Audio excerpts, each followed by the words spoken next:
welcome back to my film and TV channel. Hope you're all staying safe and well. We're having a good old-fashioned war film today. Yes, took me back in time, this one.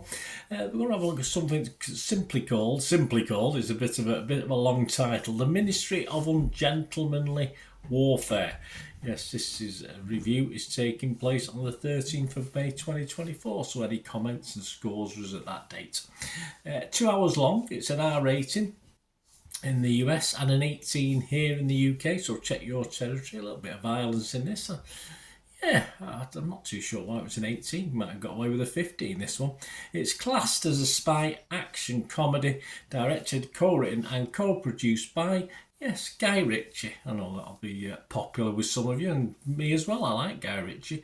This stars a big ensemble cast. Henry Cavill's in this, Eiza Gonzalez, Alan Ritchson, Henry Golding, Alex Pettyfer, and many, many more. And it's based on the 2014 book Churchill's Secret Warriors, the explosive true story of the Special Forces desperados of World War II. Another snazzy title. I mean, there's no room for a picture on that cover, is there? That was by Damian Lewis.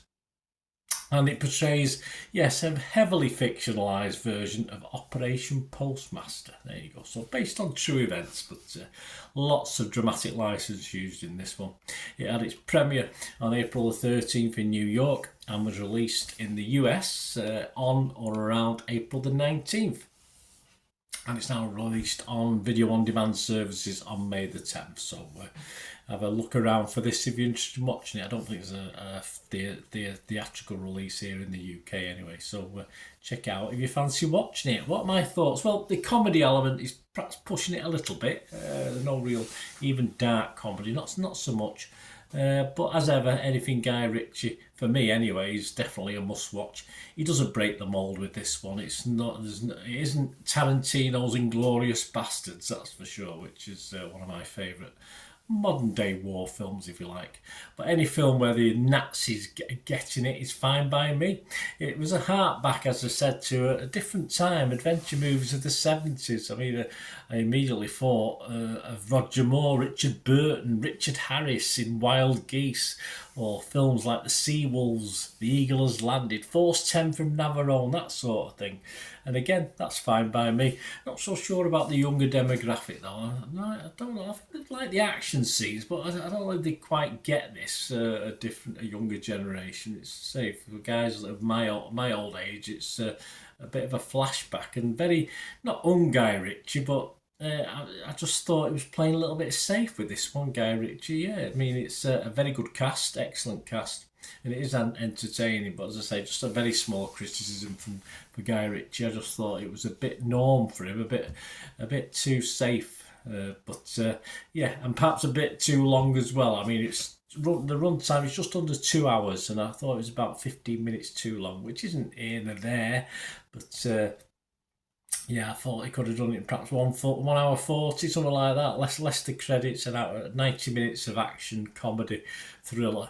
That probably would have been better. But it's simply a disengage your brain and just grab your popcorn and watch it for me. I've got to score this. I've got to be fresh, I like it. I've already said that. I've got to be positive. I'm not going to go mad on it though. It's I wouldn't say it was very watchable. It was watchable for me. But I say take heed if you do like those old style war movies, or if you're a younger person watching this and you may have watched any of those. But yeah, just have a look and see what you think. It gets off to a cracking start, and after that, say it's more of the same. So if you like the first 15-20 minutes, you'll probably enjoy it. What are other people saying?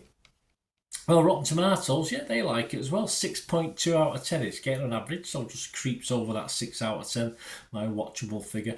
And 71% and 130 critics were liking this. 92 were fresh and 38 rotten, so a good chunk of fresh there. The consensus says cranking up a true story of daring do into a high-octane action flick that's heavy on spectacle, if not suspense. The Ministry of Ungentlemanly Warfare is another solid entry into Guy Ritchie's pantheon. It certainly is. Metacritic didn't like it that much, only 57 out of 100. So as I say, just be a bit wary.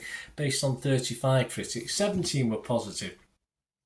but 18 were mixed on this. They weren't totally convinced. I can probably understand why, but there's no negatives, so that's okay. Rotten Tomatoes audience, well, it all boils down to the audience at the end of the day. What are they thinking? 4.5 out of 5. They liked it. 93% positivity. Metacritic users, obviously, perhaps it is an older demographic, I'm not too sure. Metacritic users 6.8 out of 10, so that's healthy enough. And Internet Movie Database, one we always have a quick look at, 16,000 scores and reviews, and it's getting a very healthy 7.1 out of 10, so I can't imagine that's going to drop too much. It might sort of sit around the 7 out of 10 marks. That's all very, very positive. So there you go, guys. Fancy giving it a watch. As I say, you get a gist of the story and the sort of comedy, what sort of comedy there is from that first 15-20 minutes of the film. But yeah, a nice little throwback from Guy Ritchie. Looks a bit different. I don't think he's tackled a sort of warish film before, has he, from memory? Anyway, I don't think he has, but I'd say it's not quite Inglourious Bastards, but it's okay. It's okay as grab a popcorn and just enjoy it for what it is.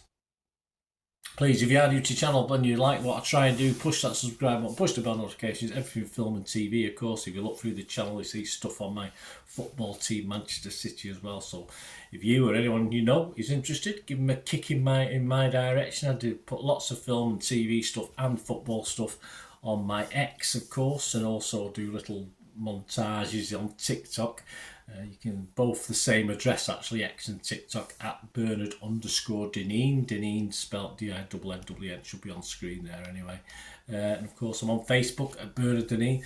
And of course, if you need a shout out or you want a mention for an organisation, or you're interested in sponsoring the channel or supporting the channel in some way, just get in contact with me through those various sources, and I will get back to you, and that'd be great to hear you. Please give us a like, guys, for this vlog if you can. Give us a like for this film if you liked it, and if you don't like it, just give me a like for my effort to let you know about it anyway. Thanks for watching, guys, until we meet again. And last one thing, don't I? Please stay safe, everyone. Bye for now.